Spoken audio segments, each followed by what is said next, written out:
இன்னைக்கு கோயம்புத்தூர் மாவட்டத்தில் நடைபெற்ற விவசாயிகள் கூட்டத்தில் கலந்து கொண்டு கோயம்புத்தூர் மாவட்டத்தினுடைய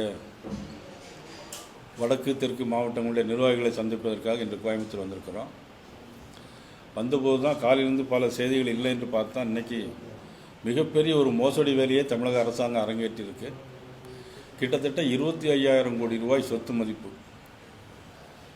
கரூரில் 25,000 கோடி ரூபாய் சொத்து மதிப்பு, 3085 ஏக்கர் அறநிலைத்துறை நிலத்துக்கு சொந்தமான கரூரில் புகழிமாலை பாலசுப்ரமணிய சுவாமி,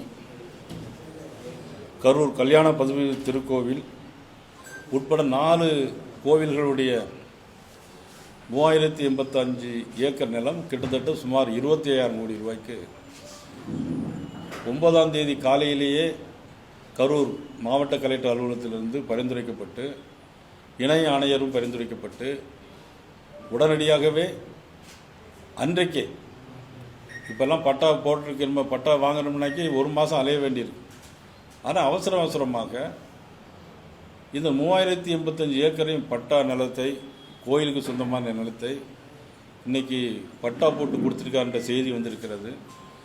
இது தமிழக அரசு மதிப்பில் திரு ஜோசப் விஜய் அவர்கள் இந்து கோயிலுடைய இடங்களெல்லாம் அழிக்க வேண்டும் என்பதற்காக இதை செய்திருக்கிறாரா? அதுக்கு உறுதுணையாக அறநிலைத்துறை அமைச்சர் ரமேஷும் இருக்கிறாரா?